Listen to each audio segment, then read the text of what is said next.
వెళ్ళి అక్కడ ఎస్పీని నేను అరెస్ట్ చేయనని చెప్పేసానని సందీప్ గారు చేతులు పైకి తిరిగి వచ్చింది కదా, అది పరిస్థితి. సోదరీమణుల విమర్శల దాడి వల్లే డిఫెన్స్ లో పడిపోయారు అనుకోవచ్చా సందీప్ గారు?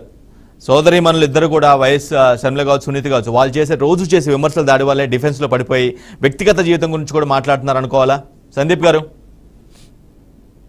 గుడ్ ఈవినింగ్ అండి. ప్యానెల్ లో ఉన్న వాళ్ళందరికీ కూడా గుడ్ ఈవినింగ్ తెలియజేస్తా ఉన్నాను. జగన్మోహన్ రెడ్డి గారి సోదరులు ఎవరైతే ఉన్నారో, షర్మిల గారు కానివ్వండి, సునీత గారు కానివ్వండి, కేవలంగా వీళ్ళు ఇప్పుడు బాలకోటి గారు ఏదో మాట్లాడుతూ ఉన్నారు. బాలకోటి గారు ఇదే ఇప్పుడు ఒక దళితులను విమర్శిస్తున్నా కానీ దాని గురించి మాట్లాడారు.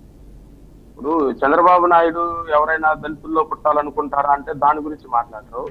లేకపోతే చంద్రబాబు నాయుడు గారు భార్య నేను పెద్దింట్లో పుట్టానని చెప్పి పెత్తందారి వ్యవస్థ గురించి మాట్లాడుతున్నా దాని గురించి మాట్లాడరు. వాళ్ళ కుటుంబ విషయాలు. సందీప్ గారు, నేను అడిగిన ప్రశ్న సమాధానం చెప్పండి ప్లీజ్. సందీప్ గారు, సబ్జెక్ట్ డిబేట్ అవుతుంది.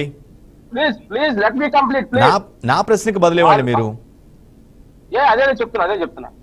వాళ్ళు జగన్మోహన్ రెడ్డి గారు ముఖ్యమంత్రి అయిన వెంటనే వాళ్ళు ఏదో రాష్ట్రాన్ని దోచుకోవాలి, మైన్స్ కావాలి, లేకపోతే గ్రానైట్స్ కావాలి, లేకపోతే ఇసుక కావాలి, మట్టి కావాలని చెప్పి వాళ్ళు ఏదైతే గొంతెమ్మ కోరికలు కోరారో జగన్మోహన్ రెడ్డి గారు మనకు చాలా క్లియర్ గా చెప్పారు.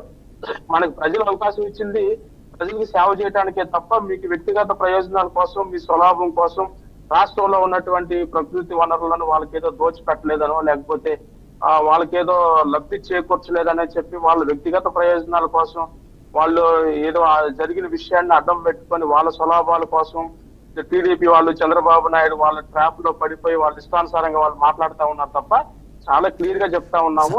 సందీప్ గారు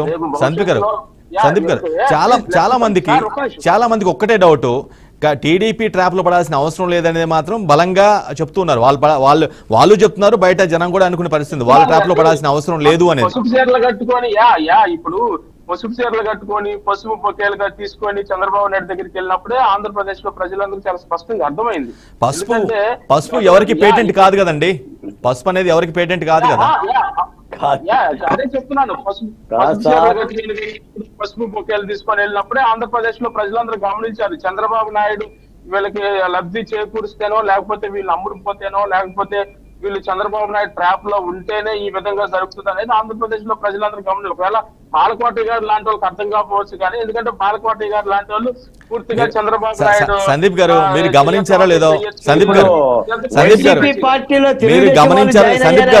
మీరు గమనించారా లేదో? తెలుగుదేశం పార్టీ ఎమ్మెల్యేలు వైసీపీకి పనికి వచ్చారు కానీ మీ పార్టీ అధికారిక పత్రిక పైన కూడా పసుపే ఉంటుంది ఎక్కువ. సందీప్ గారు, ఎప్పుడైనా సాక్షి పేపర్ చూసే ఉంటారు, ఎక్కువ పసుపు ఉంటుంది పైన, అవునా? సాక్షి లోగో కూడా, సాక్షి పేపర్ పైన కూడా పసుపే ఉంటుంది ఎక్కువ. ఇప్పుడు సాక్షి పసుపు అనేది పసుపు చీర కట్టుకొని చంద్రబాబు నాయుడు దగ్గరికి వెళ్ళినప్పుడు, పసుపు బొకే తీసుకొని వెళ్ళినప్పుడే అర్థం అవుతుందని చెప్తా ఉన్నాం. ఎందుకంటే చంద్రబాబు నాయుడు దగ్గరికి వెళ్ళినప్పుడే కట్టుకోని అవసరం లేదు కదా. రెగ్యులర్ గా ఉన్నప్పుడు కూడా పసుపు శారీలు కట్టుకుంటే, రెగ్యులర్ గా ఉన్నప్పుడు పసుపు బొకేలు కడితే ప్రజలకు అనుమానం రాదు. స్పెషల్ గా చంద్రబాబు నాయుడు కలవడానికి వెళ్ళినప్పుడు పసుపు చంద్రబాబు నాయుడు సొత్తు కాదు, లేకపోతే పసుపు ఉన్న చంద్రబాబు బాబు సొత్తు కూడా కాదు. పసుపు మంగళకరం అంటారు కదా సందీప్ గారు, పసుపు మంగళకరం అంటారు. ఆ దృక్పథంలో కట్టుకుని వెళ్ళారేమో. అదే నేను చెప్తున్నాను, పసుపు చంద్రబాబు నాయుడు సొత్తు కదా అని కూడా చెప్తా ఉన్నాను నేను. ప్రత్యేకంగా చంద్రబాబు పసుపు శారీ కట్టుకోవడం, ప్రత్యేకంగా చంద్రబాబు పసుపు తీసుకొని వెళ్ళడానికి అది ప్రత్యేకంగా చూస్తూ ఉన్నారు తప్ప, లేకపోతే ఎవరు దాన్ని పిలిచే మాటలు. రైట్. ఇదే అంశంపై డిబేట్ కొనసాగిద్దాం. టీడీపీ నేత జనార్దన్ రావు గారి రియాక్షన్ కూడా తెలుసుకుందాం. టీడీపీ రియాక్షన్ తెలుసుకునే